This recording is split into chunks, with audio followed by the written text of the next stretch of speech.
Alléluia. Tu es au-dessus de tout. Ton nom est au-dessus de tout, dans les cieux, sur la terre, sous la terre, en ce lieu.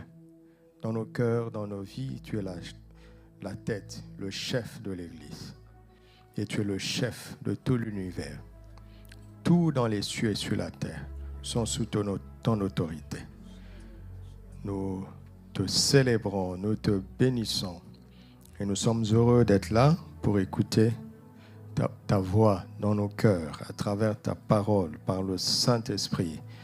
Parle-nous profondément, parle-nous directement, parle-nous personnellement et collectivement.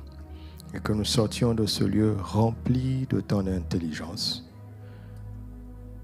pour comprendre de mieux en mieux ta direction et nous y soumettre avec joie. Au nom de Jésus, Amen.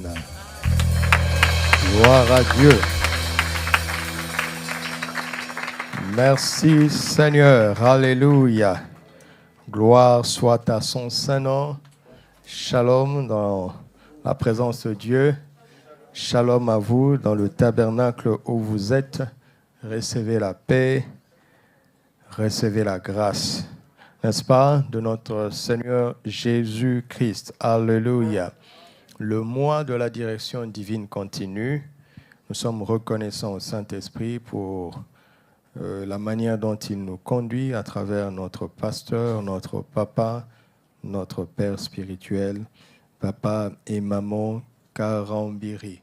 Alléluia. Béni soit le Seigneur. Regardons le psaume chapitre 32. Regardons d'abord le psaume chapitre 32 à partir du verset 8 jusqu'à la fin de ce psaume. Psaume 32, verset 8. Le Seigneur nous dit ceci par la bouche de David. Lisons ensemble. « Je t'instruirai et te montrerai la voie que tu dois suivre. Je te conseillerai, j'aurai le regard sur toi. Ne soyez pas comme un cheval ou un mulet sans intelligence. On les bride avec un frein et un mors dont on les pare, afin qu'ils ne s'approchent point de toi. Beaucoup de douleurs sont la part des méchants. Mais celui qui se confie en l'Éternel est environné de sa grâce. » Alléluia. Juste, réjouissez-vous en l'Éternel et soyez dans l'allégresse. Poussez des cris de joie, vous tous qui êtes droits de cœur. Amen. Ne soyez pas, le verset 8, nous l'avons tellement exploité et on ne peut pas l'épuiser. C'est la base même, la vérité fondamentale en ce qui concerne la direction divine. Mais le verset 9 nous dit, ne soyez pas comme un cheval ou un mulet sans intelligence. C'est notre titre ce soir. Ne soyez pas comme un cheval sans intelligence. Dis à ton frère, ne sois pas comme un cheval sans intelligence. Dieu ne dit pas ne soyez pas comme un cheval. On est déjà des humains, ça suffit. On ne peut pas être des chevaux. On ne peut pas être comme des chevaux. Mais il dit ne soyez pas comme un cheval sans intelligence. C'est ça. Il ne nous dit pas de ne pas être comme un cheval.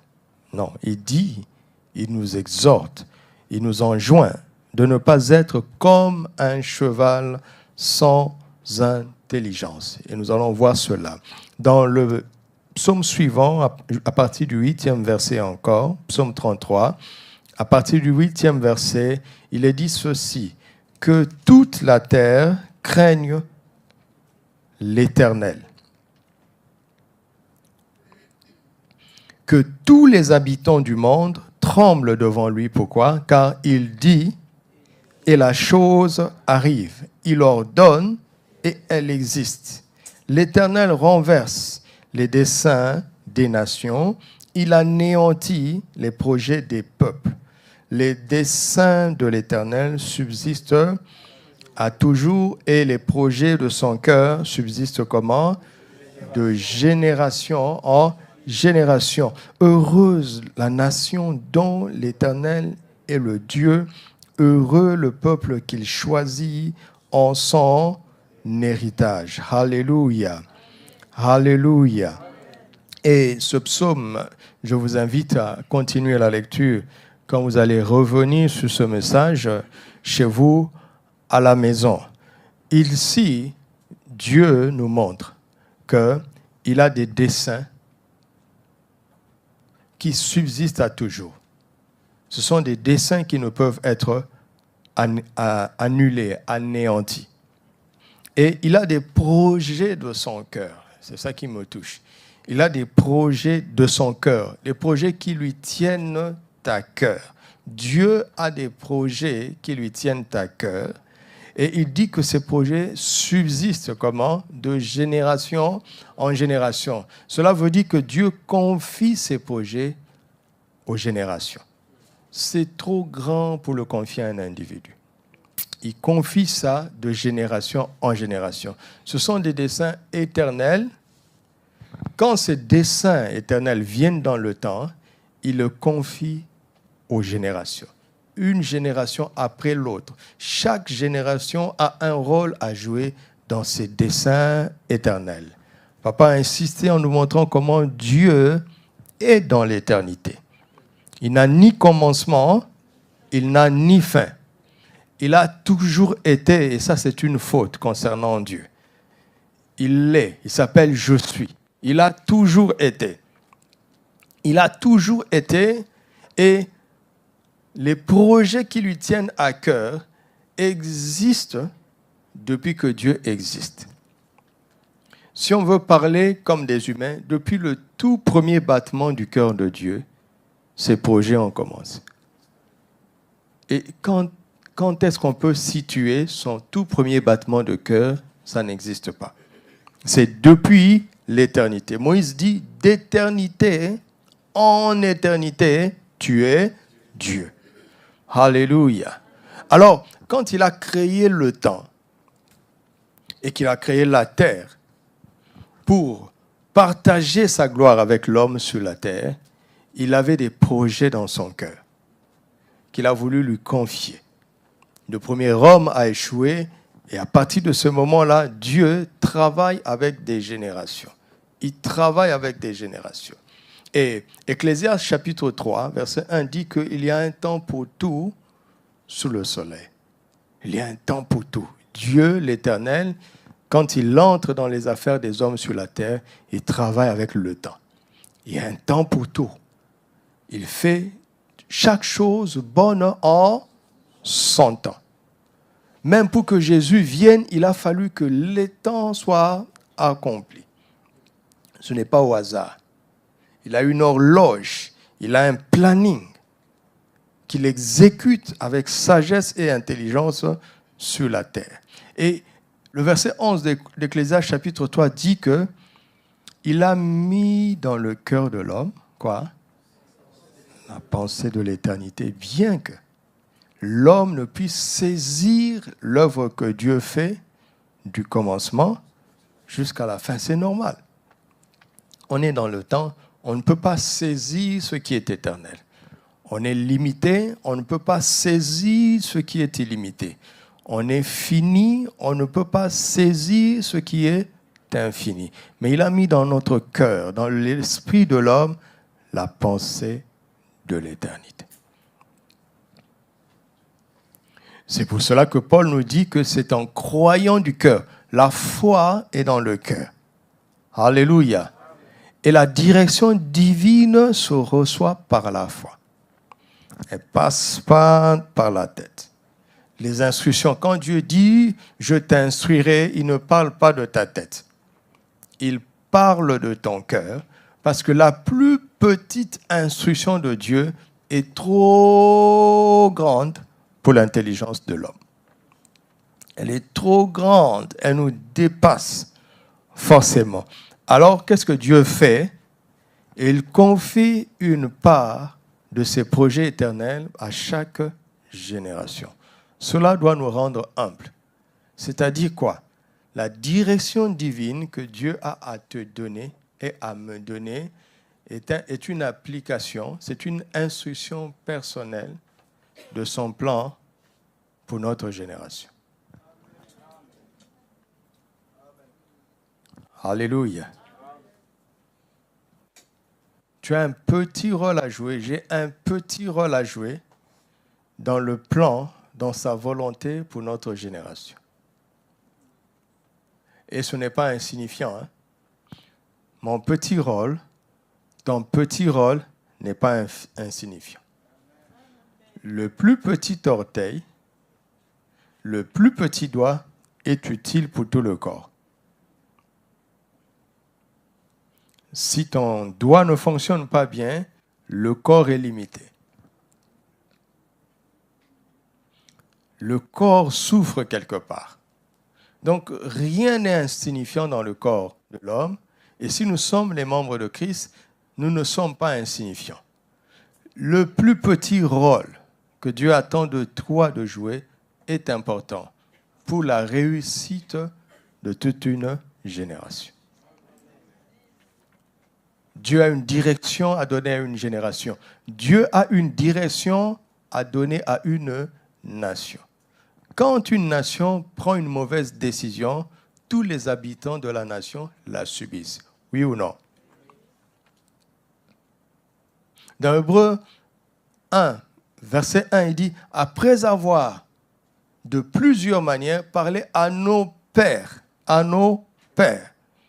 Quand Dieu veut diriger une famille, il parle au père.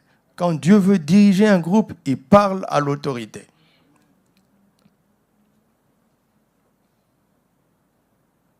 Ceci doit nous rendre humbles pour comprendre que la direction divine est quelque chose de beaucoup plus large que tes décisions et tes choix personnels. Dieu pense à nous avant de penser à toi. Et si ce qu'il te dit est contraire à ce qu'il nous dit à nous, cela ne vient pas de lui. Vous m'entendez? Quand vous lisez tous les versets, enfin la plupart des versets qui parlent de la parole de Dieu, de la direction divine, vous commencez à comprendre que c'est quelque chose de beaucoup plus large que nous-mêmes. Et c'est dans cet esprit-là que je vais partager avec nous ce soir, par la grâce de Dieu. Alors, il nous dit, ne soyez pas comme un cheval sans intelligence. Pourquoi il dit cela?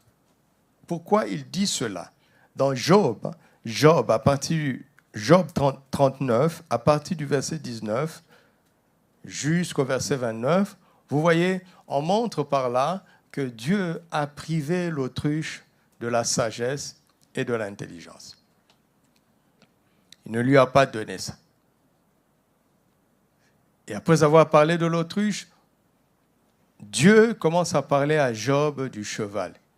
Il n'a peur de rien. Il fonce même quand il y a un danger. C'est pour cela qu'on l'utilisait dans les guerres, n'est-ce pas? Il n'a pas peur. Le cheval n'a pas peur du danger. C'est un fonceur. Dieu lui a donné comme don naturel le courage. Il n'a peur de rien. Mais Dieu ne lui a pas privé de sagesse ou d'intelligence. C'est pour dire que si tu es un cheval sans intelligence, tu vas voir le danger et tu vas foncer quand même. Cela s'appelle être stupide.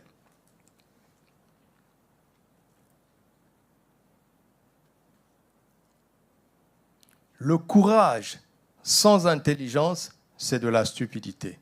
Et c'est ça le caractère du cheval.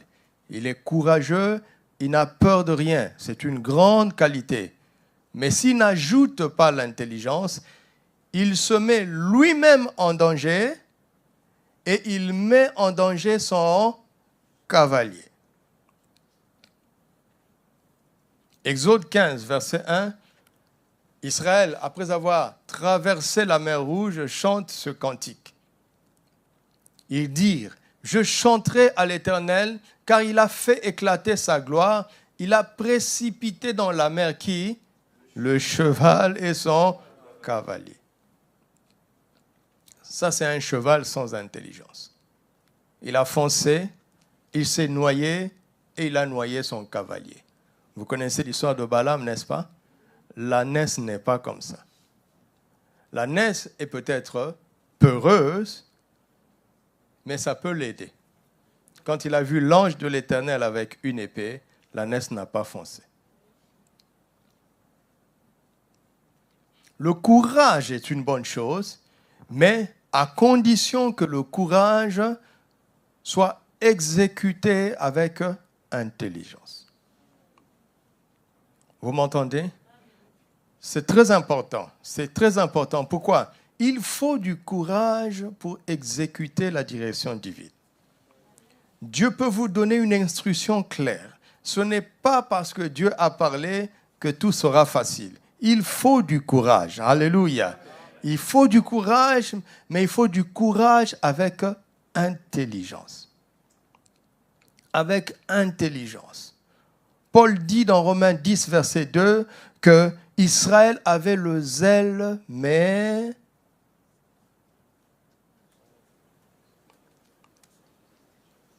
sans intelligence.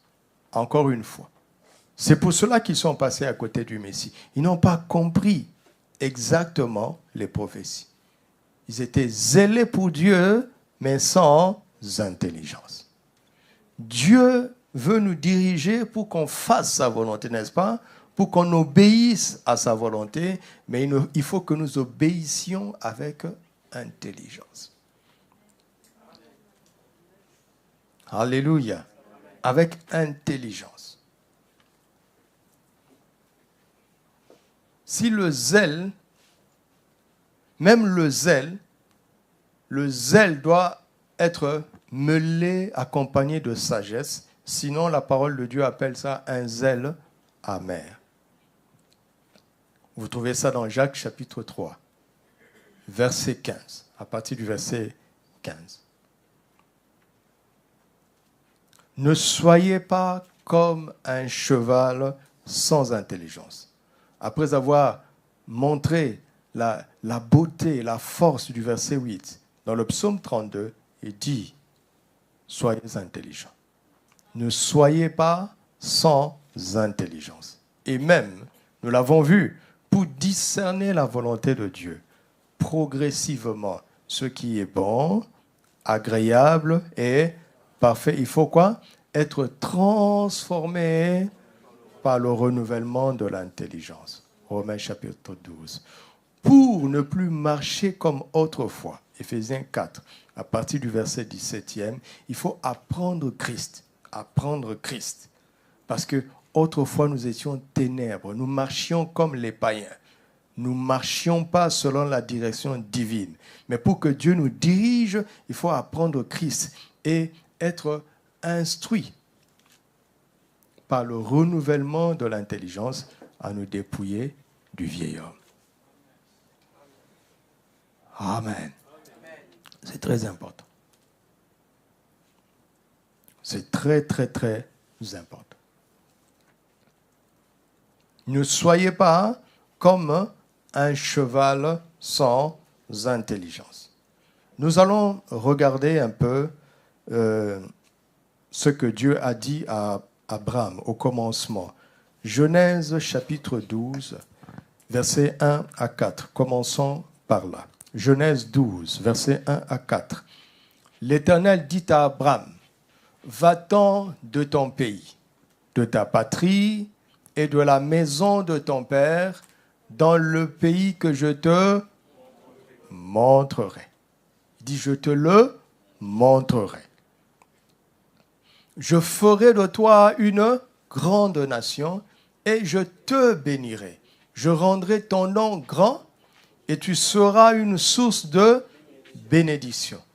Je bénirai ceux qui te béniront et je maudirai ceux qui te maudiront et toutes les familles de la terre seront bénies en toi. Toutes les familles de la terre seront bénies en toi. je vais montrer le pays à toi seul. Mais à partir de ce pays-là, toutes les familles de la terre seront bénies en toi. Un seul a saisi la direction divine et toutes les familles de la terre sont appelées à en bénéficier. Un seul. Et pour que ce seul saisisse la direction divine pour le bénéfice de toutes les familles de la terre, cela veut dire finalement de toute l'humanité, il a fallu que ce seul-là ait le courage de quitter les cercles dans lesquels il était enfermé. Il était dans un pays qui empêchait à la bénédiction de Dieu de se manifester.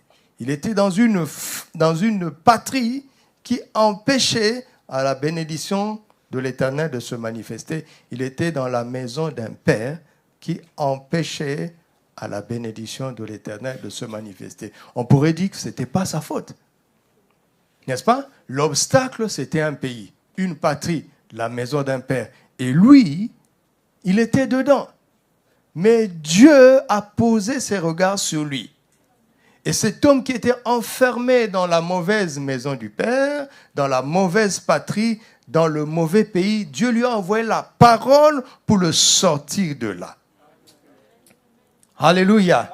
Et Dieu a recommencé avec lui, de sorte qu'à partir de lui, si tu appartiens à la maison de papa Abraham, tu es béni. Si tu appartiens à la patrie d'Abraham, tu es béni. Si tu appartiens à la nation et au pays d'Abraham, tu es béni. Quand il ne pouvait pas être béni, ce n'était pas sa faute, entre guillemets. Et maintenant, pour que les autres soient bénis en eux, ce ne sera pas non plus leur mérite. C'est ça le chemin de la grâce. Si tu as subi des choses à cause de la faute des autres, Dieu aussi va te bénir grâce au mérite des autres. Pour que jamais tu dis c'est grâce à moi. Non, non. Si ce n'était pas à cause de toi, ce ne sera pas non plus grâce à toi. Est-ce que tu m'entends? Si ce n'était pas à cause de toi, ce ne sera pas non plus grâce à toi. Voici le projet que Dieu a commencé avec Abraham. Et le verset 4 dit, Abraham partit comme l'Éternel le lui avait dit. Il a obéi à l'instruction divine. Et on poursuit en disant, et Lot partit avec lui. Abraham était âgé de 75 ans lorsqu'il sortit de Charan.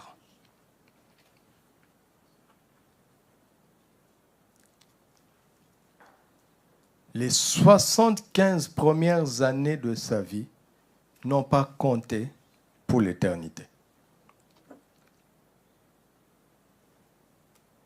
Il a vécu pour lui-même. Il a vécu pour la maison de son père. Il a vécu pour sa patrie. Il a vécu pour sa nation, mais cela n'a pas compté pour l'éternité. Écoutez-moi. Ce n'est pas parce qu'un pays te célèbre que le ciel te célèbre. Ce n'est pas parce qu'une patrie te célèbre que le ciel te célèbre. Ce n'est pas parce qu'une famille te célèbre que le ciel te célèbre. Mais si le ciel te célèbre, une famille te célébrera, une patrie te célébrera et un pays finira par te célébrer. Il faut renverser. Vous voyez, nous devons être renouvelés dans notre intelligence. Dieu n'est pas intimidé par la popularité d'un homme sur la terre.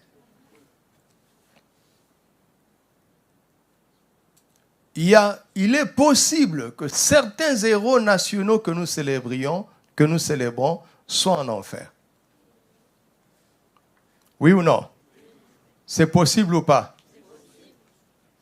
Ce n'est pas parce que tes funérailles, je ne parle pas de toi, ce n'est pas parce que les funérailles de cette personne ont une envergure nationale que le ciel s'émeut. Vous m'entendez? Tous les rois du monde peuvent assister à ce funérail. toutes les autorités du monde peuvent assister à ce funérail, pour autant la personne croupit en enfer. Ce qui compte, c'est d'abord de vivre pour Dieu. Ce qui compte, c'est d'abord d'obéir à la direction divine. Ce qui compte, c'est d'abord de saisir et d'accomplir sa destinée en Christ. C'est ce qui compte d'abord. Alléluia. Et si quelqu'un vit pour Dieu, il est une bénédiction pour l'humanité. Si quelqu'un vit pour l'humanité, il n'est pas forcément une bénédiction pour elle. L'ennemi trouvera un moyen de le tromper quelque part. Quel que soit le courage avec lequel cette personne va braver les défis de ce monde, si c'est sans intelligence devant Dieu, il n'y aura aucun résultat éternel. Vous m'entendez? Dieu a commencé à compter la vie de cet homme à partir de 75 ans.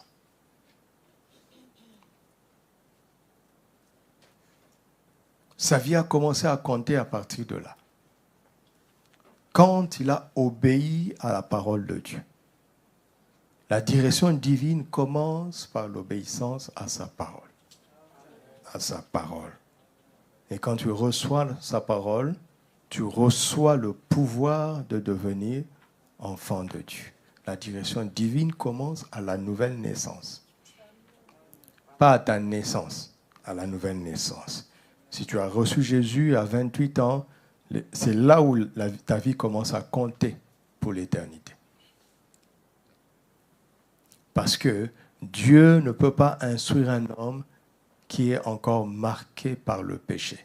C'est ce que le psaume 32 nous montre, n'est-ce pas? Il fallait d'abord que le problème du péché soit résolu, avant que Dieu commence à instruire cet homme. Alléluia. N'oubliez pas tout ce que nous avons vu depuis le début. Alors, nous allons regarder un peu Lot, parce que mon partage ce soir va se focaliser sur Lot. Lot a eu l'opportunité de suivre un homme qui avait une direction divine claire.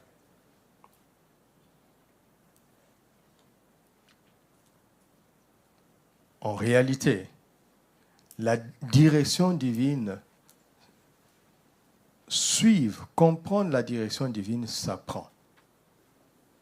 En suivant quelqu'un qui a saisi, qui a compris et qui marche clairement dans la direction divine. Cela s'apprend. Alléluia. Cela s'apprend. Parce qu'il faut une forme d'intelligence pour réussir quand les instructions de Dieu sont données. Il faut de l'intelligence. Dieu mettra toujours près de toi quelqu'un qui a commencé à réussir pour t'aider et pour m'aider.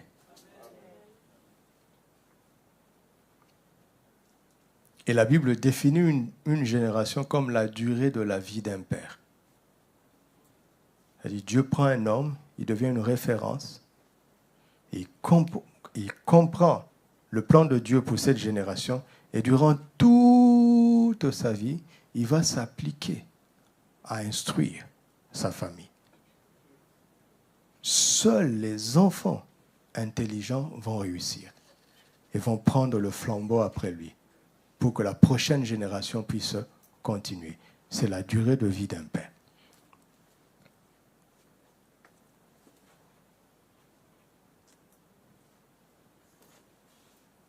Dieu a parlé à un homme, Abraham. Il a parlé à un homme. Il a parlé à Abraham. Et la Bible ne dit pas Abraham invita Lot. N'est-ce pas? La Bible dit quoi? Abraham partit. Et Lot prit la décision de partir avec lui. Il a eu l'intelligence de comprendre que si cet homme obéit pour un plan si grand, Jusque-là, moi, je vis pourquoi? Je vais le suivre. Je vais entrer dans ce que Dieu lui a dit. Jusque-là, nous avons vécu pour les choses de ce monde. Voici un homme à qui Dieu a parlé clairement. Je vais le suivre. Dieu n'a pas parlé à Lot, mais Lot a eu l'intelligence de suivre celui à qui Dieu a parlé. Alléluia. Comme Josué a eu l'intelligence de suivre Moïse. Comme Élisée a eu l'intelligence de suivre Élie. Comme les apôtres, les premiers apôtres ont eu l'intelligence de suivre Jésus. Comme Saul de Tarse a eu l'intelligence de suivre Barnabas. Et comme Timothée a eu l'intelligence de suivre Paul. Comme nous, j'espère que nous avons l'intelligence de suivre Papa Karambiri. Le mois de la direction divine, ça vient de qui? Qui d'entre nous a décrété cela, qui lève la main? Vous savez déjà que ce n'est pas moi. Donc ce n'est encore moins vous. Mais nous avons accepté. Nous avons accepté. Et Dieu est en train de nous diriger à travers un homme qui le dirige. Cette direction semble indirecte pour nous, mais ce n'est pas grave. C'est comme ça que nous apprenons. Alléluia. C'est en apprenant comme cela que dans des terrains où nous avons de l'autorité, où le Seigneur nous confie de l'autorité, que nous aurons aussi à notre tour l'intelligence d'instruire nos enfants, d'instruire les gens que nous dirigeons. Si seulement nous recevons aussi des instructions que nous recevons des autorités auxquelles nous sommes soumis. Cela s'apprend. Alléluia. Samuel est devenu le prophète Samuel que nous connaissons à cause d'une astuce. Élie, le souverain sacrificateur, était en dehors de la plaque. Mais il avait un peu d'expérience. Il a dit à Samuel, si tu entends encore cette voix, dis, parle Seigneur, ton serviteur écoute. C'est ça qui a fait la différence. C'est ça qui a fait la différence.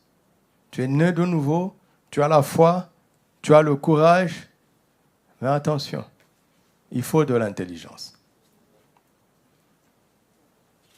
N'est-ce pas? Le cheval, dans le verset 9, n'est plus un problème de péché. Puisque lorsque vous regardez bien, observez attentivement le psaume 32, ça commence par résoudre le problème du péché. Dès que le problème du péché est résolu, Dieu s'engage, dit, je t'instruirai. Mais après ça, tout devait être beau.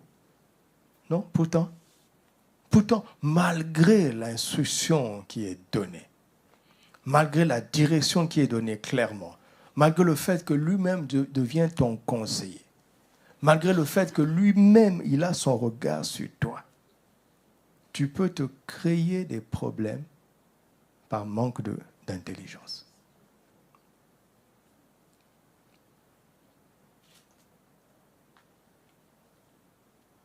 Et finalement connaître beaucoup de malheur. Ça doit nous faire réfléchir.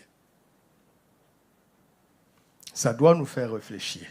Lot a bien commencé. Genèse 12, 14.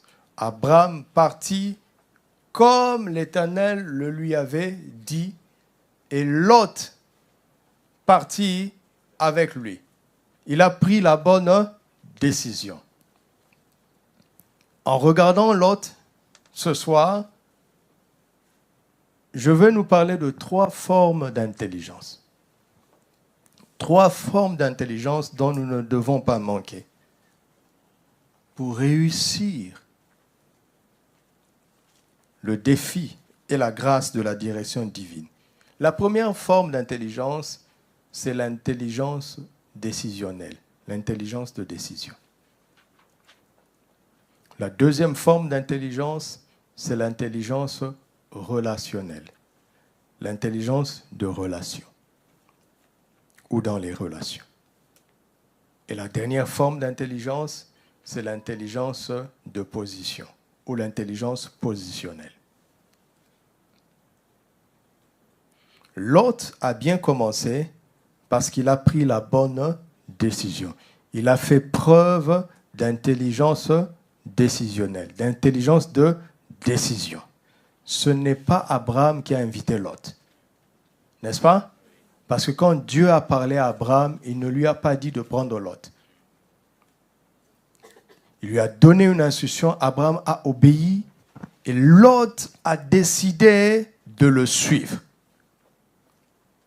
Suivez-moi très bien. Lot a eu l'intelligence de prendre la bonne décision. Verset 5. Abraham prit Sarai, sa femme, et Lot, fils de son frère, avec tous les biens qu'il possédait et les serviteurs qu'il avait acquis à Charan. Abraham prend Sarai, il prend Lot, fils de son frère, il prend tous ses biens qu'il possédait, il prend les serviteurs qu'il avait acquis à prix d'argent. Et il partit dans le pays de Canaan. Après que Lot ait pris la décision et choisi et décidé volontairement de suivre Abraham, Abraham va accepter la décision de cet homme en le prenant aussi. Vous m'entendez? Parce que dans cette affaire, Sarai étant sa femme était un avec Abraham. Abraham ne pouvait pas partir sans Sarai. Dieu ne peut pas diriger un homme sans que sa femme ne soit concernée. Vous m'entendez? Vous m'entendez? Nous avons entendu des histoires où un monsieur, entrant dans le ministère, a divorcé parce qu'il se dit « ça, c'était la femme de la jeunesse, ça, c'est la femme du ministère. Cette direction vient du diable. » Quand Dieu te parle, oh mon frère, cela concerne automatiquement ta femme parce que vous êtes un. Et s'il parle à ta femme, cela te concerne automatiquement parce que vous êtes un. Il n'y a pas eu d'amen. Dieu ne peut pas m'appeler dans une chose qui ne concerne pas ma femme. Si c'est le cas, ce n'est pas Dieu qui a parlé. La direction divine ne peut pas séparer ce que Dieu a joint. N'est-ce pas? Que personne ne sait pas ce que Dieu a joint. Si quelque chose ne sait pas, c'est que cela ne vient pas de Dieu. Sarai était concernée. Les biens d'Abraham étaient concernés parce que ce sont ses biens. Et vous voyez, la parole de Dieu met une distance entre Sarai et les biens qu'Abraham possédait. Sarai n'est pas une possession. Ta femme n'est pas une chose que tu possèdes. Elle est un avec toi. Elle possède ce que tu possèdes. Et tu possèdes ce qu'elle possède.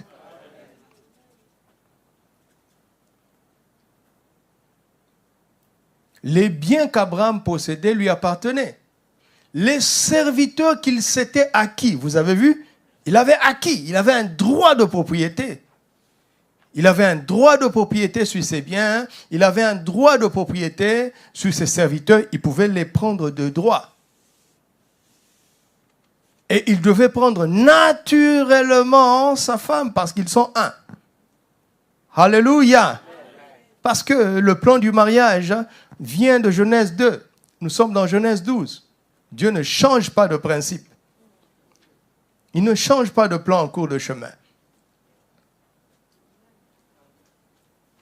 Mais il n'avait aucun droit sur Lot.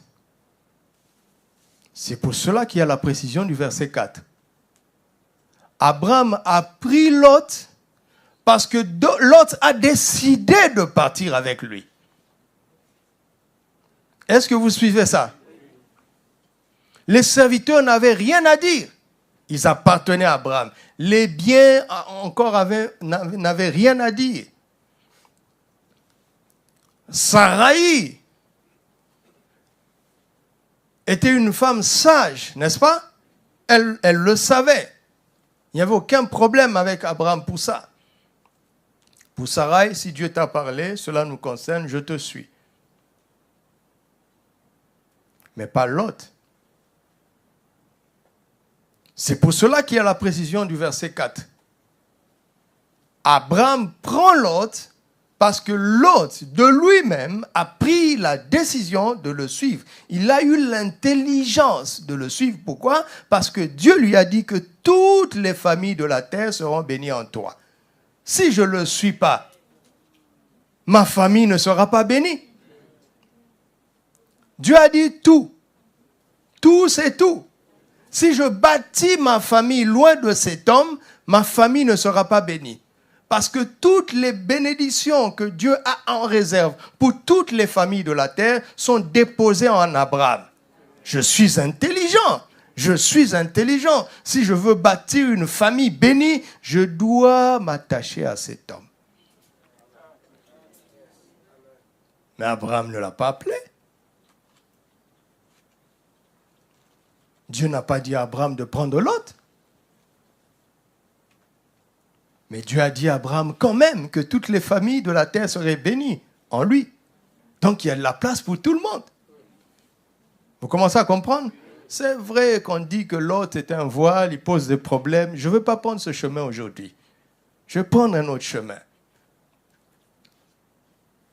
Il y avait de la place pour toutes les familles de la terre. Eliezer de Damas n'était pas hébreu. Vous entendez, non? Eliezer de Damas.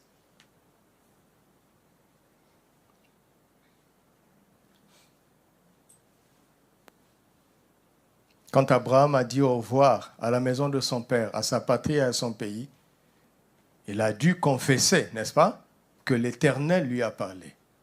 On lui dit, mais l'Éternel t'a dit quoi? Il m'a dit de partir. Partir où? Je ne sais pas. Il va me montrer. Les gens ont commencé à rire. Il a perdu la tête. L'autre ne s'est pas moqué.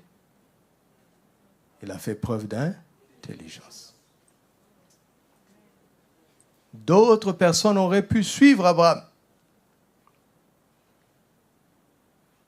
C'est pour cela qu'il ne faut pas chercher la popularité. Si Dieu te parle, obéis. Ceux qui sont intelligents vont te suivre. Ne cours pas après le nombre. Ce n'est pas une affaire de chiffres. Ce n'est pas parce qu'on est plus nombreux qu'on est dans la volonté de Dieu. Ça ne marche pas comme ça.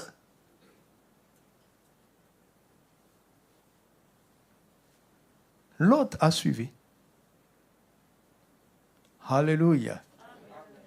Lot a décidé de partir. Voici Abraham qui part avec son cortège, Abraham et sa femme. Ils partent avec tous leurs biens et leurs serviteurs qui s'étaient acquis à Charan. Et Sarah dit, chérie, regarde derrière. Il se retourne. Voici Lot qui vient. Il s'arrête, il dit, tu vas où? Mais tonton, tu as dit que toutes les familles seraient bénies en toi. Je ne suis pas bête. Et le vieux Abraham a souri. Il a pris. Allons-y. Maintenant, regardez là où Abraham va le placer. Il était derrière, n'est-ce pas? Abraham le prend. Il le fait dépasser les serviteurs. Il le fait dépasser ses biens. Il le place juste après sa femme.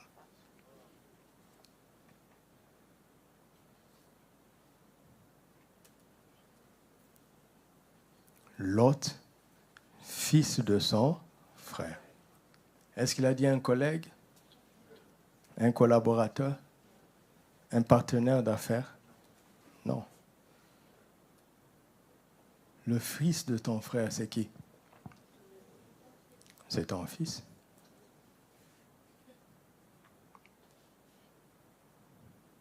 il le prend à partir de sa relation. Il donne une place relationnelle, quasiment de père et de fils. Lot, tu as eu l'intelligence de prendre la bonne décision. Maintenant, moi, j'ai l'intelligence de t'emmener dans une bonne relation. Et je vais te donner la meilleure position après celle de ma femme. Vous voyez ça? Vous voyez ça? Vous avez vu ça? La décision venait de Lot, mais la relation et la position venaient d'Abraham. C'est le choix d'Abraham. Je suis en train de parler de l'Évangile. J'arrive. Mais vous commencez à le sentir déjà, n'est-ce pas? La décision vient de toi. Mais la relation et la position viennent du Père. Le Père ne va pas décider à ta place. Mais si tu prends la bonne décision, il va te donner la bonne relation et la bonne position. Si tu ne prends pas la bonne décision, tu te retrouves toi-même dans la mauvaise relation et dans la mauvaise position. Ce n'est pas lui. Ce n'est pas lui qui te place là.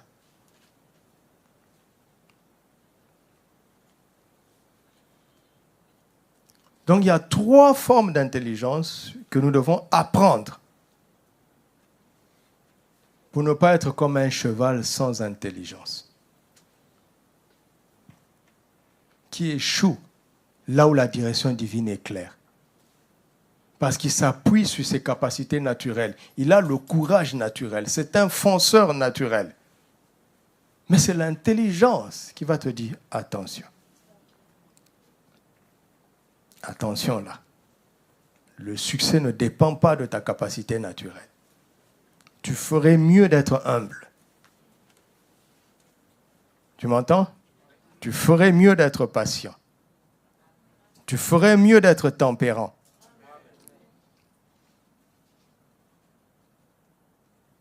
On ne réussit pas avec nos capacités naturelles.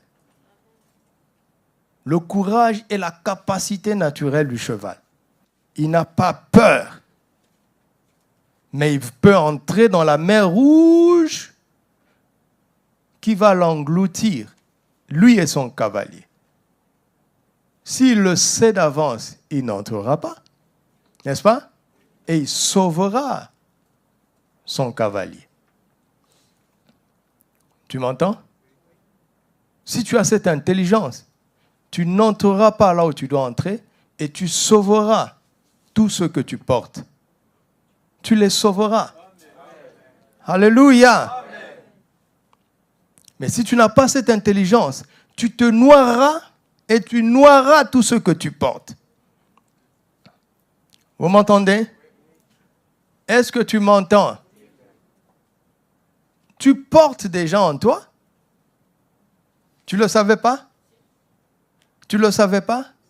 Jeune homme, jeune fille, tu n'es pas encore marié, tu n'as pas encore d'enfant, mais tu portes des gens en toi. Tu portes des gens en toi.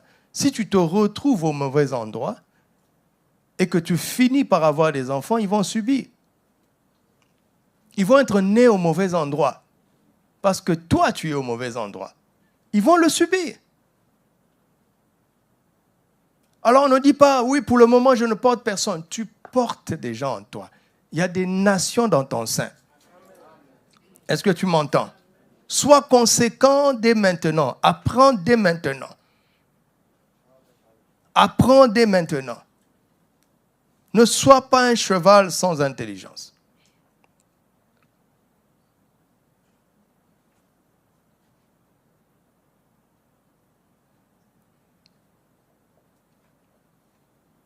Dieu a parlé à Abraham. Lot prend la bonne décision.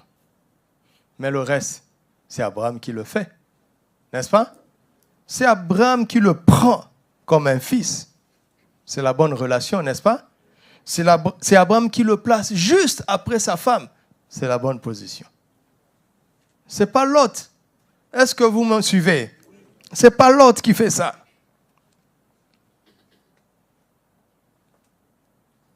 Sa force, c'est la décision. C'est ce que Dieu a donné à l'homme depuis le début, le libre arbitre, le pouvoir de choisir, le pouvoir de décider. Sur la base de ta décision, il fera le reste. Dieu le Père fera le reste. Mais il ne va pas décider à ta place. Il dit, j'ai mis devant toi la vie et la mort. Fais quoi? Choisis la vie afin que tu vives. Je ne la choisirai pas à ta place. Si tu fais le bon choix, tu vivras. Si tu choisis Jésus, tu deviens un enfant de Dieu. Dieu te donne la position de fils. Il te donne cette relation, la grâce de cette relation, et il te place en Christ au-dessus de tout. La grâce de cette position. C'est lui qui fait ça, sur la base de ton intelligence décisionnelle.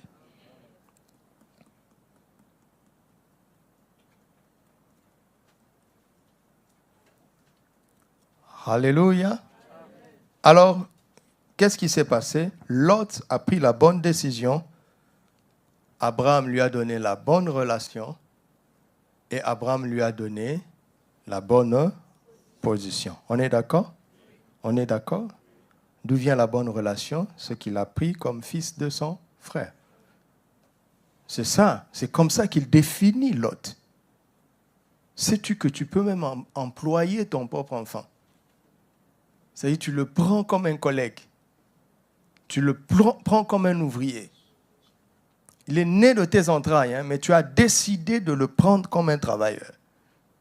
Abraham ne le prend pas comme un collègue. Il le prend comme le fils de son frère. C'est comme ça qu'Abraham le regarde. Alléluia. Et l'autre doit apprendre à se regarder comme ça. Il doit apprendre. Il doit apprendre à se voir dans les yeux de son Père. À se voir tel que son Père le voit. Il doit apprendre. Parce que la relation ne semble pas directe. Elle n'est pas directe, n'est-ce pas?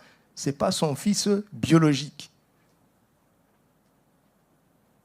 Mais l'affection d'Abraham n'est pas indirecte. N'est-ce pas? Regarde là où il le place. Regardez là où il le place. Il n'était pas obligé. Vous me suivez? Il n'était pas obligé de le placer là-bas. Mais il l'a placé là-bas à cause de la mention « fils de mon frère ». L'autre était déjà un homme prospère.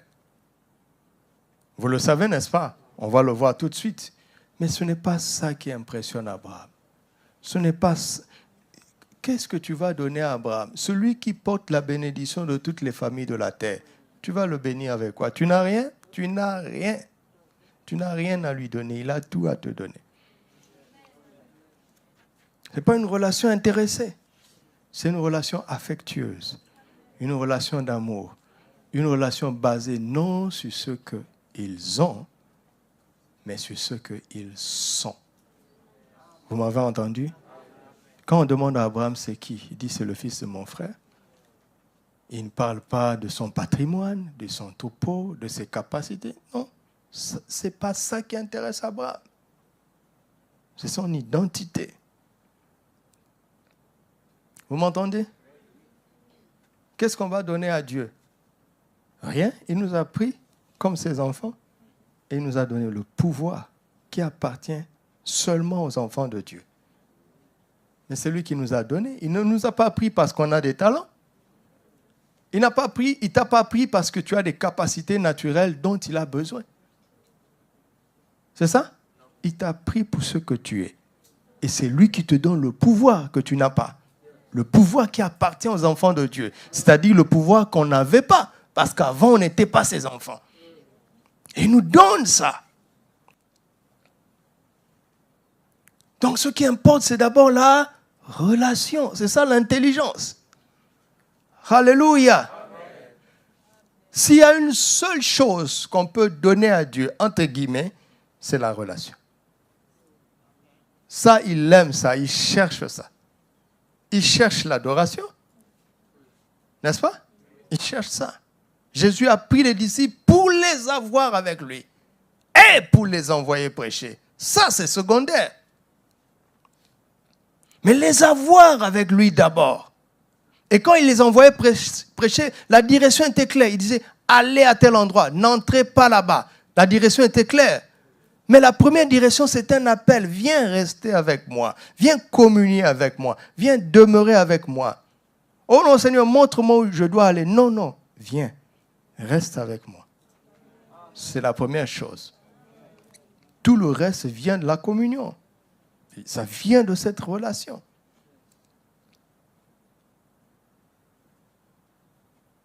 Lot a bien commencé. Il devait maintenant apprécier ces grâces que Père Abraham lui a faites. La grâce de la relation, n'est-ce pas? Et la grâce de la position. Juste après Sarah. Juste après Sarah. Avant même tous les biens d'Abraham. Ça veut dire qu'aux yeux d'Abraham, ce qu'il avait de plus précieux, à part Sarah, c'était qui? Lot. Lot est devenu plus important que tous les biens d'Abraham. Plus important que tous les serviteurs qu'il s'était acquis. Ça lui a coûté d'acquérir ses richesses. Mais Lot, regarde là où Abraham t'a placé. Regarde. Auras-tu l'intelligence de discerner cette relation? Auras-tu l'intelligence de discerner cette position? Tu as eu l'intelligence de prendre la bonne décision. Vas-tu avoir l'intelligence de comprendre cette relation, de comprendre cette position? C'est la question qui se pose. La question t'est posée.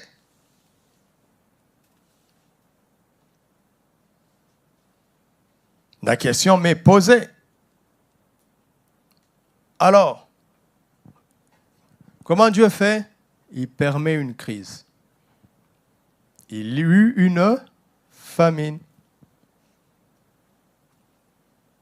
dans le pays où ils étaient.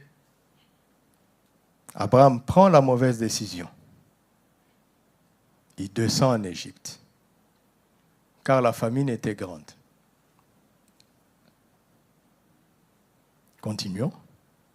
Comme il était prêt d'entrer en Égypte, il dit à Sarah, sa femme, « Voici, je sais que tu es une femme belle de figure. Quand les Égyptiens te verront, ils diront, c'est sa femme, et ils me tueront, et te laisseront la vie. Dis, je te prie, que tu es ma sœur. » Mauvaise relation. Vous comprenez?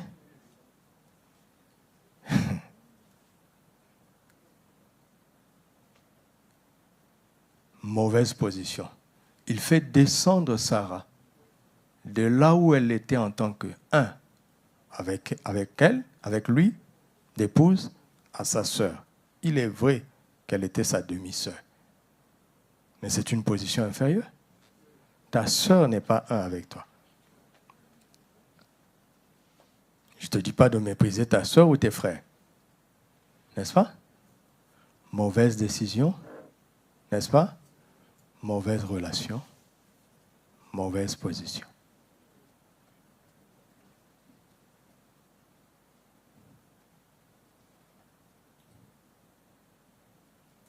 Sarah accepte. Continuons. Lorsqu'Abraham fut arrivé en Égypte, les Égyptiens virent que la femme était fort belle. Les grands de Pharaon la virent aussi, la vantèrent à Pharaon. Et la femme fut emmenée dans la maison de Pharaon.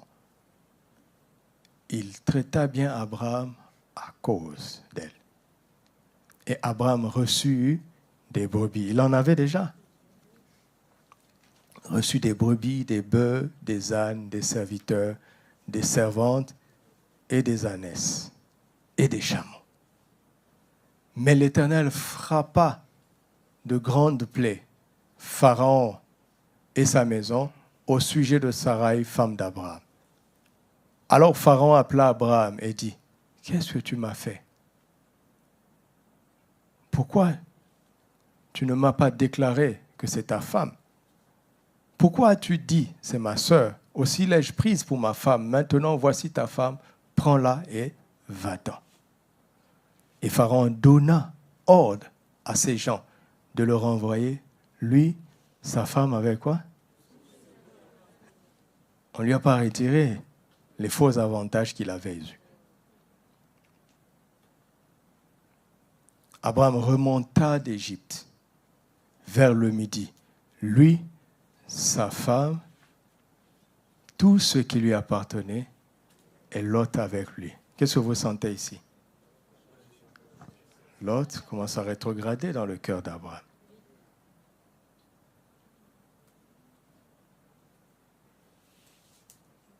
Dans leur erreur, Sarah était solidaire, pas Lot.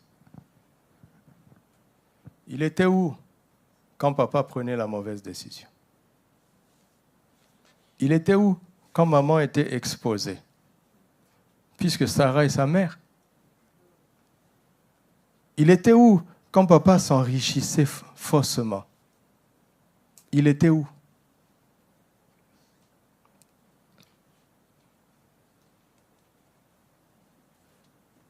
Donc, quand Abraham remonte,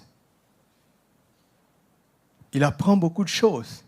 Il commence à voir que je l'aime comme mon fils, mais ce n'est pas réciproque. Vous sentez ça? Ah ah. Ce n'est pas réciproque. Alors, on va faire preuve d'intelligence. On va être prudent. Il le déclasse. Juste un peu. L'autre commence à perdre la relation et la position qu'il avait. Vous voyez ça? Vous voyez ça? Parce que son cœur n'aime pas Abraham comme un père. Son cœur n'aime pas Sarah comme une mère.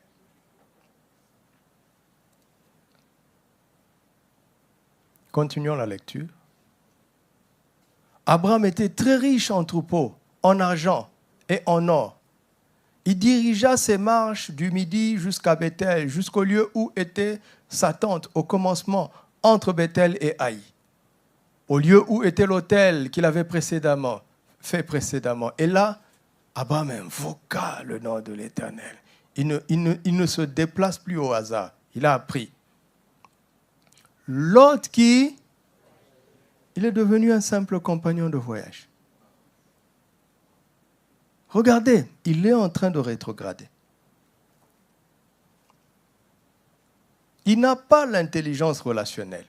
Il n'a pas l'intelligence positionnelle. Il ne réagit pas. Il est en train d'être déclassé, il ne réagit pas. Qu'est-ce qui ne va pas dans son cœur? On va le voir tout de suite. Continuons. Et la contrée était insuffisante pour qu'ils demeurassent ensemble, car leur bien était si considérable qu'ils ne pouvaient demeurer ensemble. Il eut querelle entre qui? Les bergers de troupeaux d'Abraham et les bergers de troupeaux de Lot. Les Cananéens et les Phéréziens habitaient dans le pays. Vous vous rendez compte? Nous sommes parmi les païens et il y a une querelle entre nous. Quelle honte! Abraham est intelligent. Il dit, on ne va pas continuer comme ça.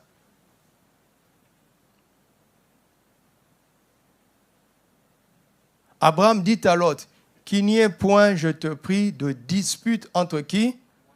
Moi et toi. Entre mes bergers et tes bergers. Car, est-ce que c'est vrai?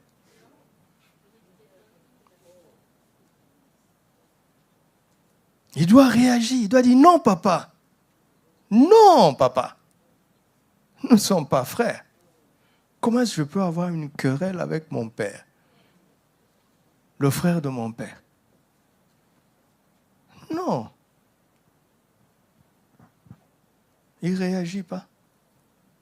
Regardez Abraham. Il ne parle pas de troupeau. Il n'en parle pas. Les animaux, ce n'est pas le problème. Le bien, ce n'est pas le problème. C'est toi et moi. Tu ne me respectes pas. Tes serviteurs ne me respecteront pas. Mais comme je suis grand, ils ne vont pas m'affronter. Ils vont affronter mes serviteurs. Mais c'est leur manière de me dire qu'ils ne me respectent pas. Mais ils vont me respecter comment ils voient que toi, leur maître, tu ne me respectes pas. Il n'a pas d'intelligence relationnelle. Il n'a pas d'intelligence positionnelle. On l'appelle frère, il accepte.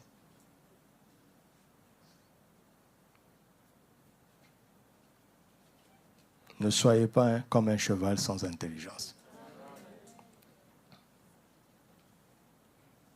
Vous avez vu? Et qu'est-ce qui va se passer?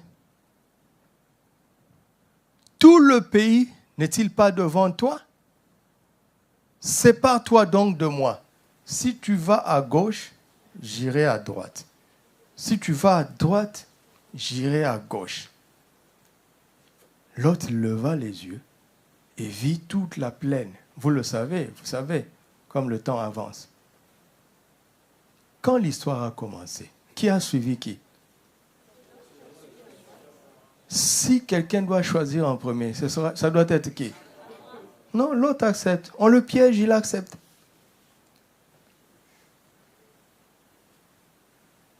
Il accepte. Il est en train de faire étalage de son égoïsme, étalage de sa cupidité. Il est en train de montrer que depuis le début, la décision qu'il avait prise était intéressée. Avec le temps, cela finit toujours par se savoir. On peut commettre des fautes, d'accord? Abraham lui-même a commis une faute. Il est descendu en Égypte. Mais il s'est repenti. Donc on peut se tromper parce que là, on voit qu'on a fait preuve, on a manqué d'intelligence. Repentons-nous. Mais quand on s'obstine, ça veut dire que le cœur n'est pas droit. Le cœur est faux. Dieu connaît nos cœurs depuis le début. Vous comprenez pourquoi il nous dirige de manière indirecte? Il connaît déjà ton cœur, l'autre. Il ne va pas te diriger. Il sait que tu n'es pas droit.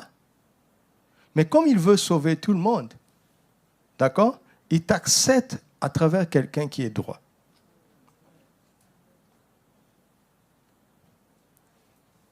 Je te parle?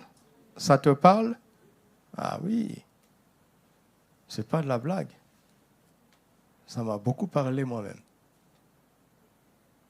Ce n'est pas de la blague, hein? Parce que la direction divine est une affaire de cœur. Mais Dieu connaît déjà nos cœurs. Pourquoi il nous accepte? Parce qu'il va nous donner des occasions de nous repentir. Sinon, on n'a rien à lui apprendre. Mais quand tu vois Dieu travailler avec un père, qu'il a déjà pu corriger, suis ce père-là. Parce qu'il a saisi dans cette génération pour aider la multitude dans la génération. Vous entendez? Alléluia. Alors, je vais terminer. Dieu va donner à Lot 3 occasions de se repentir. 3 occasions de corriger son manque d'intelligence décisionnelle, parce que vous avez vu avec moi finalement que sa décision n'était pas bonne dès le début. C'était intéressé. Donc Dieu va lui donner 3 occasions pour qu'il entre dans une bonne décision, une bonne relation, n'est-ce pas, et une bonne position. Dieu va lui donner 3 occasions pour qu'il saisisse cette intelligence. Alléluia. La première occasion, c'est qu'il y a guerre à Sodome, là où lui il était parti, n'est-ce pas? Ils ont perdu la guerre et Lot aussi a été pris avec tous ses biens. Que celui qui affiche essaie de me rattraper. On vint l'annoncer à Abraham. Qu'est-ce qu'Abraham fait? C'est bien fait pour lui. Au lieu de me suivre, il avait choisi, non, il n'a qu'à se débrouiller. Un bon papa ne fait jamais ça. N'est-ce pas? Qu'est-ce qu'Abraham va faire? Il va aller au secours de Lot. Abraham a gagné la guerre, oui ou non? Est-ce qu'on entend parler de Lot? Après ça, qu'est-ce que Lot aurait dû faire? Décider de suivre papa. N'est-ce pas? Qu'est-ce qu'il aurait dû faire? Vraiment, ton amour m'a touché. Alors que je t'avais tourné le dos. J'avais choisi avant toi. Je m'étais éloigné de toi, mais tu es venu à mon secours. À partir d'aujourd'hui, je décide maintenant de partir avec toi, de repartir avec toi, mais cette fois-ci, c'est pour de bonnes raisons. Non. Non. Lisez. Lot n'a pas, il a disparu dans la scène. Et le comble même, le roi de Sodome va être reconnaissant envers Abraham. Lot ne dit rien, même pas merci. Et il continue sa route. Hé! C'est vraiment un cheval sans intelligence.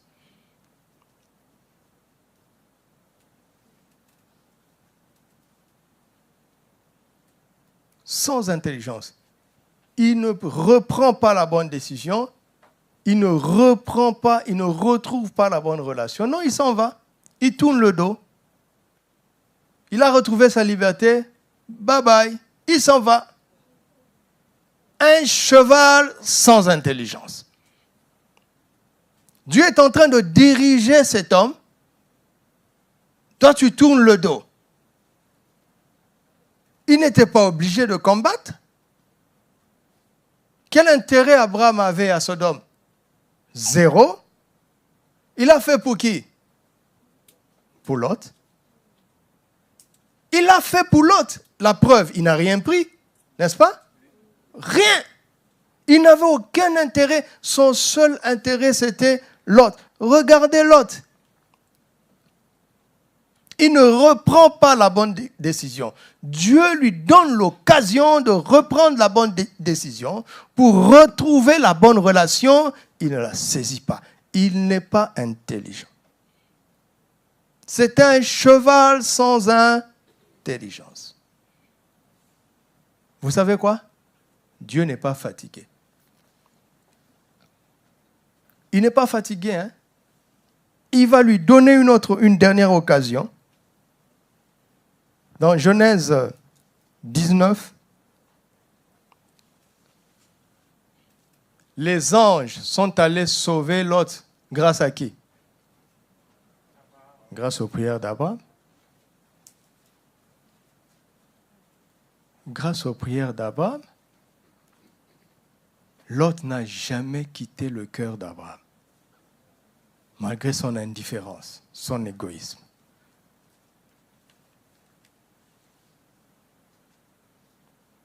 Et les anges vont partir pour sauver Lot. À partir du verset 16, Genèse 19. Regardez.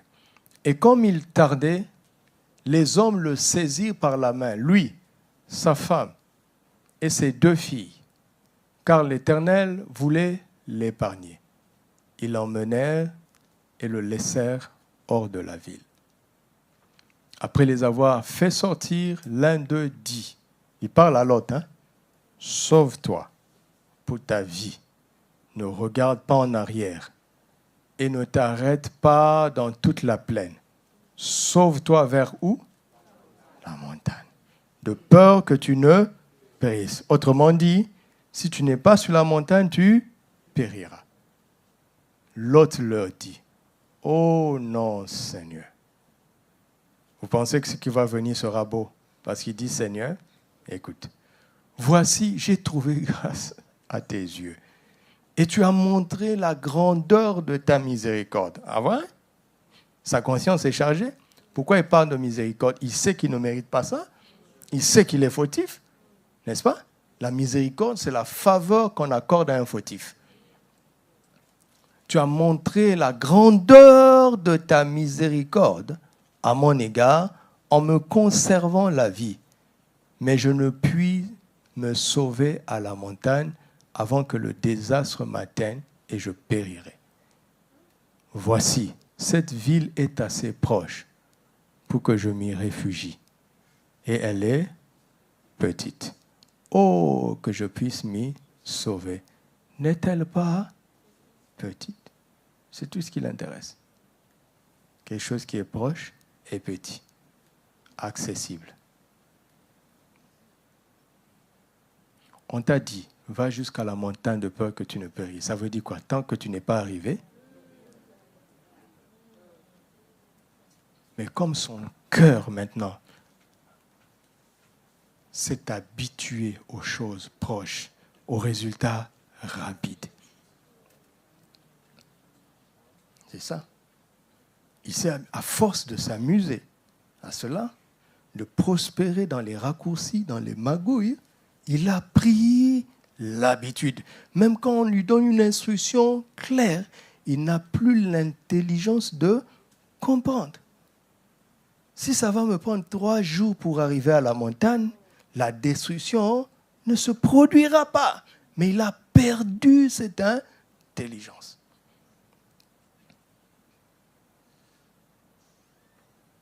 Il est devenu insensé.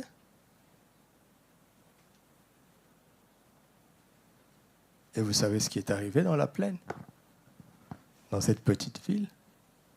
Vous savez ce qui est arrivé, non? Lot est devenu tristement célèbre dans l'histoire de l'éternité parce qu'il est devenu le père des Moabites et des Ammonites. C'est comme ça qu'il est entré dans l'histoire de Dieu, comme un père incestueux, engendrant une génération bannie dans le plan de Dieu. Voici le rôle qu'il a occupé dans l'histoire. Sa famille qui devait être greffée à la famille bénie est devenue une famille bannie. Au lieu d'être bénis, ils sont devenus bannis. Pourquoi? Parce qu'il a manqué d'intelligence.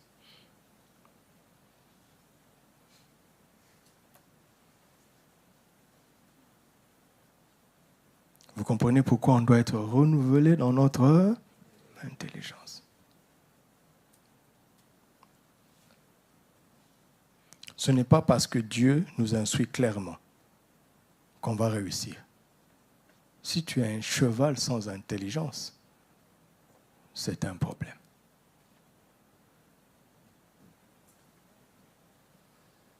Vous entendez?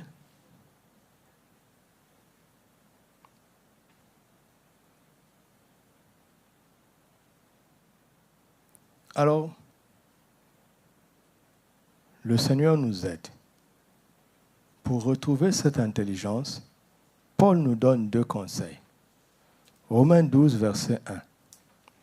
C'est avec ces 2 passages que nous allons prier. Premier conseil dit, je vous exhorte donc, frères, par les compassions de Dieu, à offrir vos corps comme un sacrifice vivant, saint et agréable à Dieu. C'est comment nous nous offrons à Dieu tous les jours. C'est ça le secret. C'est devant nous.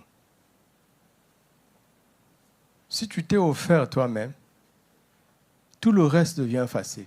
Tout ce que Dieu te demande devient facile à donner.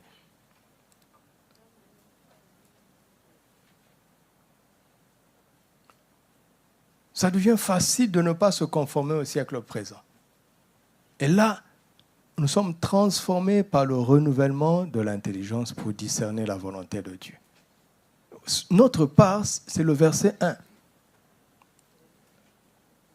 Ça, c'est dans ton pouvoir.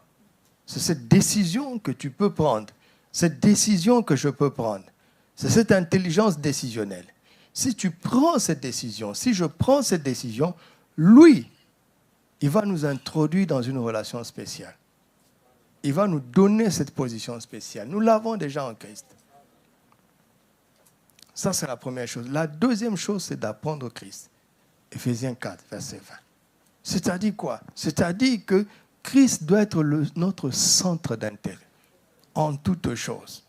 Parce que il est la raison d'être de toutes choses. Tout a été créé par lui et pour lui. Quand tu cherches la direction divine, ce n'est pas d'abord pour créer une entreprise ou, je ne sais pas, pour le mariage. Non, non, non, non, non. C'est de connaître Christ. Comme Paul dit là, les choses qui avaient de la valeur pour lui, il les considère comme de la boue pour faire quoi? Pour connaître Christ. Pour connaître Christ. Et tu n'es pas ici par hasard, tu es là pour ça. Alléluia. Le reste, c'est tellement secondaire. La direction divine, elle nous amène à apprendre qui est Christ, à le connaître pour vivre pour lui. Il est le résumé de tout le plan de Dieu. Il est le but, il est la source, il est la cause, il est la raison.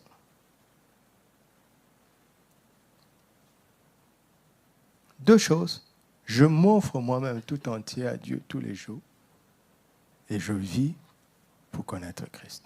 Si tu fais ça, Dieu renouvelle notre intelligence.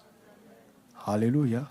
Et vous allez voir que nous ne serons pas comme des chevaux sans intelligence.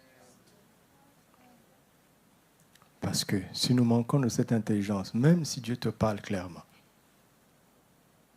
regardez toutes les évidences face auxquelles Lot se trouvait à travers la vie d'Abraham. Il a mal fini pour autant. C'est étonnant. Oui, ça peut arriver à tout le monde et je prie que ça ne nous arrive pas. C'est pas du tic au tac. Hein. Ce sont des réalités spirituelles. Alléluia. Alléluia. Alors, veux-tu te reconsacrer au Seigneur ce soir? Veux-tu offrir ton corps, tout ton être à Dieu comme un sacrifice vivant, saint et agréable à Dieu? Commence à parler au Seigneur. Tout simplement, mon cœur tout entier à toi, mon corps tout entier à toi, mon esprit est disposé à faire ta volonté. Mon corps, mon cœur, mon âme, mon corps, tout entier à toi. Nous avons besoin de cette intelligence spirituelle. Et tu es disposé à nous la donner ce soir. C'est pourquoi tu nous as parlé. Pour nous débarrasser de toutes ces choses que nous ignorons, mais qui t'empêchent de nous instruire, de nous montrer la voie que nous devons suivre, de nous conseiller et d'avoir toi-même ton regard sur nous. Parle au Seigneur, parle au Seigneur, parle au Seigneur. Parle au Seigneur. Ça peut être ta première fois de t'offrir tout entier au Seigneur. Ça peut être une énième fois. C'est une prière que nous devons renouveler tous les jours, afin qu'il nous donne l'intelligence spirituelle dont nous avons besoin, Père, me voici, tout entier, je suis à toi, tout entier, mon esprit, mon âme, mon corps, tout ce que je suis, tout ce que j'ai.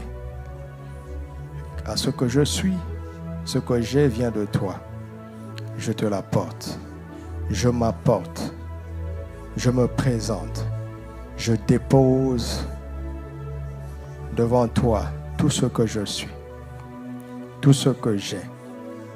Je dépose à tes pieds. Ô Père, me voici, me voici. Donne-moi le courage, encore une fois, de ne pas me conformer au siècle présent, mais la grâce d'être transformé par le renouvellement de l'intelligence, afin de discerner ta volonté, de la discerner de mieux en mieux. C'est notre prière ce soir. Nous sommes à toi, nous sommes à toi, nous sommes à toi. Que rien ne prenne ta place. Reprends ta place dans nos cœurs. Reprends ta place dans nos vies. La première place, mais aussi toute la place. Ô Saint-Esprit, viens nous aider, nous libérer de toutes ces choses qui font la guerre à notre âme, pour prendre ta place. Nous avons confessé le rejet de ces choses. Et nous recevons maintenant ta force et ta grâce, ta capacité surnaturelle de prendre la bonne décision. Pas de manière formelle, mais en profondeur. Pas de manière intéressée, mais vraiment motivée par l'amour, de manière parfaitement désintéressée.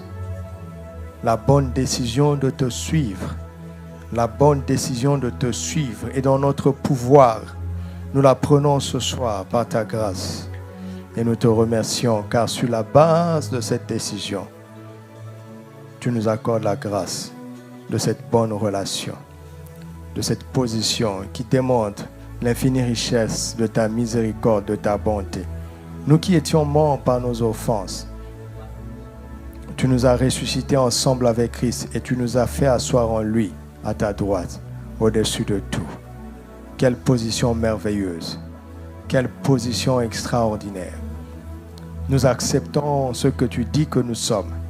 Nous acceptons là où tu dis que nous sommes. Nous sommes là. Nous sommes ce que tu dis que nous sommes. Nous sommes là où tu dis que nous sommes. Sans aucun mérite, mais par pure grâce. Et c'est la vérité. Car Jésus est venu avec la grâce et la vérité. La grâce et la vérité. La grâce et la vérité. La grâce et la vérité. Nous sommes tes enfants. Tu nous as donné le pouvoir de devenir enfants de Dieu par le Seigneur, par le Seigneur, par le Seigneur. Merci pour cette grâce. Merci pour cette grâce, de cette bonne position, de cette bonne relation extraordinaire. Oh, merci parce que nous sommes tes enfants. Tu nous aimes tels que nous sommes. Et nous sommes ce que tu as dit que nous sommes. Et nous nous regardons tels que tu nous regardes. Tu nous regardes comme tes enfants. Nous te regardons comme notre Père. Alléluia. Nous sommes ce que tu as de plus précieux sur cette terre. Nous sommes ce que tu as de plus précieux sur cette terre. Car pour nous racheter, tu n'as pas utilisé tout l'or, tout l'argent qui t'appartiennent pourtant. Mais tu nous as rachetés par le sang précieux de ton Fils. Tu nous as rachetés à un grand prix. Nous sommes tes enfants, tes héritiers et des co-héritiers de Christ. Il n'y a aucune condamnation maintenant. Tu ne tiens pas compte de nos fautes passées. La grâce, le sang efface tout cela. Et nous retrouvons cette belle relation, cette glorieuse position. Nous y sommes sans aucun mérite, mais par grâce, en Christ Jésus. Alléluia. Alléluia. Donne-nous maintenant l'intelligence de prendre des bonnes décisions. Chaque jour de nos vies, Seigneur, donne-nous cette intelligence. Parce que ce sont nos décisions que tu attends.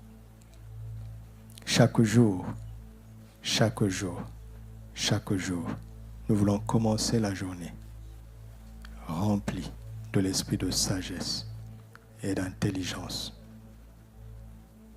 pour connaître ta volonté,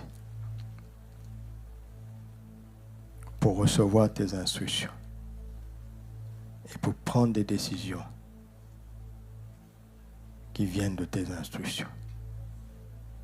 Seigneur, merci. Loin de nous l'esprit de l'erreur. Au nom de Christ Jésus. Loin de nous toute influence de la chair. Loin de nous toute influence de ce monde. Loin de nous toute influence du diable. Loin de nous l'esprit du mensonge au nom de Christ Jésus. Remplis-nous de la connaissance de ta volonté. Conduis-nous dans toute la vérité. Oh, Shanto Pare Capro Sintarada Gabere Stadosa. Giramanteria Cobra Sintere de Goshara Nabako. Mentara da Brosi Atacom Tamandere te Gradostale. Imaro Bokosia Tarakande. Ora Sentere de Braco. Ora Shintara da Gam. Mendere da Crobosia Tela do Costei Mantera da Bachem. Remplis-nous de la connaissance de ta volonté en toute sagesse et intelligence spirituelle pour marcher chaque jour d'une manière digne de toi, pour être entièrement agréable, pour croître chaque jour dans la connaissance de Christ et pour porter du fruit par toutes sortes de bonnes œuvres. Oh, Alléluia! Remplis-nous, remplis-nous, Seigneur, remplis-nous, remplis-nous, remplis-nous, Seigneur. Que nous ne soyons pas comme des chevaux sans intelligence. Remplis-nous, Seigneur.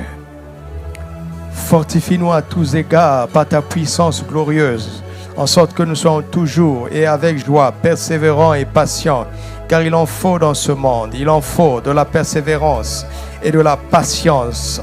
Seigneur, que toute précipitation n'ait aucun effet sur nous, que nous marchions en ton rythme, que nous avancions à ton rythme.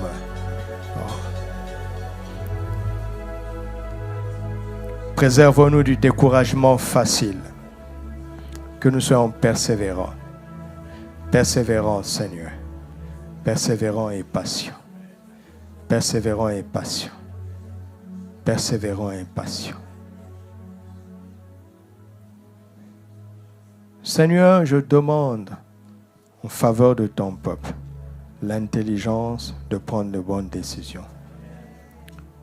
Même dans les choses terrestres, dans ces choses élémentaires, secondaires. Parfois, les choses les plus tragiques viennent de là. Des décisions que nous prenons légèrement, rapidement, sans ton conseil. Ce soir, accorde-nous cette grâce de prendre des bonnes décisions. Dans les choses naturelles, dans les questions familiales, dans les questions professionnelles, dans les orientations que nous prenons, dans les choix que nous prenons, que ta lumière soit au rendez-vous. Au nom de Christ Jésus. Nous ne devons pas tâtonner. Tu as dit que celui qui te suit ne marche pas dans les ténèbres, mais il verra la lumière du jour. Chaque jour, éclaire-nous. Éclaire-nous, Seigneur. Éclaire-nous dans les grandes décisions. Éclaire-nous dans les moindres décisions. Nous recevons cela au nom de Jésus. Nous recevons cela au nom de Jésus. Rendons grâce, rendons grâce. Nous te rendons grâce. Nous te rendons grâce. Merci au Père. Tu es bon. Tu es bon, Papa. Tu es bon. Tu es bon, Papa. Tu nous aimes. Merci au Père. Merci au Père. Merci au Père. Merci au Père. Merci au Père. Merci au Père. Donne-nous l'intelligence de bonnes priorités. Regardez les priorités d'Abraham. Sarai, Lot, tous ses biens, tous ses serviteurs. Regardez l'intelligence de cet homme. Sa femme, ses enfants, ses biens, ses serviteurs. Il avait compris les bonnes priorités. Les bonnes priorités. Donne-nous l'intelligence des priorités selon toi. Nous recevons cela au nom de Christ Jésus. Nous recevons cela au nom de Christ Jésus. Nous recevons cela au nom de Christ Jésus. Les bonnes priorités telles que le Père les a définies, telles que la parole de Dieu les a définies. Au nom de Christ Jésus. Alléluia. Tes biens ne doivent pas prendre la place de tes relations. Ton travail ne doit pas prendre la place de tes relations. Alléluia. Alléluia. Une excellente relation conjugale d'abord. Ensuite, une excellente relation familiale. Ensuite, une intelligence de gestion de tes biens. Une intelligence de décision professionnelle. Dans le nom de Christ Jésus, je combats toute forme de mensonge qui te guettait. Cela ne t'influence plus au nom de Jésus. Cela ne t'influence plus au nom de Jésus. Que la mentalité de ce monde soit loin de toi au nom de Christ Jésus. Que les concurrences inutiles, l'esprit de compétition dans ce monde, les jalousies inutiles soient loin de toi au nom de Jésus. Sois content de ton Dieu. Sois content de ta femme, de ton mari. Sois content de tes enfants. Sois content de ce que Dieu t'a donné jusque-là. Au nom de Christ Jésus, sois content de là où tu te trouves. Ne promène pas des regards inquiets. Ne promène pas des regards envieux. Sois content de là où tu te trouves. Au nom de Christ Jésus. Père, je suis content de toi. Je suis content de ma vie conjugale. Je suis content de ma vie familiale. Je suis content de ce que j'ai. Je ne regarde pas ce que je n'ai pas encore. Je me réjouis de ce que j'ai maintenant. Je suis content et je te rends grâce. Ce qui va arriver, va arriver. Je n'attends pas ce qui doit arriver pour être content. Je suis content dès maintenant, car tu ne te trompes pas. Tu ne te trompes pas. Tu sais ce qui nous convient parfaitement. Étape après étape, reçois la gloire. Reçois la gloire, reçois la gloire. Reçois la louange. Reçois les hommages. Dans le nom de Christ Jésus. Reçois-les. Reçois la gloire, Père. Dans le nom de Christ Jésus. Dans le nom de Christ Jésus. Maintenant, le Seigneur va nous donner du discernement. Vous savez, il y a des lots autour de nous. Il y a des lots autour de nous. Tu ne peux pas savoir qu'ils sont intéressés. Tu ne peux pas savoir. Mais tu n'as pas besoin d'être méfiant, d'accord? Car il n'y a pas de méfiance dans l'amour.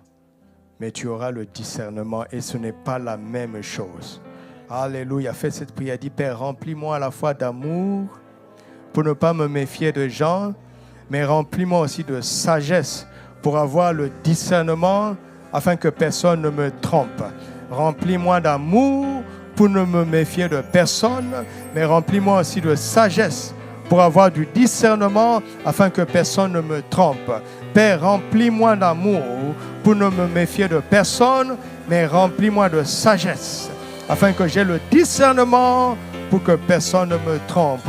Au nom de Christ Jésus, je suis plein de cet amour, je suis plein de cette sagesse, je suis plein de ce discernement et je marche dans ta volonté jour après jour. Et j'aide ceux qui aiment ta volonté. J'aide ceux qui aiment ta volonté. J'aide ceux qui aiment ta volonté et j'éclaire ceux qui n'aiment pas encore ta volonté. Je les éclaire par ta grâce au nom de Christ Jésus, car je ne suis pas un cheval sans intelligence. Je ne suis pas un cheval sans intelligence. Je ne suis pas comme un cheval sans intelligence. J'ai l'intelligence de Christ. J'ai l'intelligence de Christ en moi. J'ai l'intelligence de Christ en moi. J'ai l'intelligence de Christ en moi. Je ne n'échouerai pas en ce qui concerne la direction divine. Je n'échouerai pas en ce qui concerne la direction divine. Merci. Merci pour tes instructions. Merci pour tes directives. Merci pour ton conseil. Merci pour ta couverture. À toi l'honneur et la gloire. Au nom de Christ Jésus. Amen.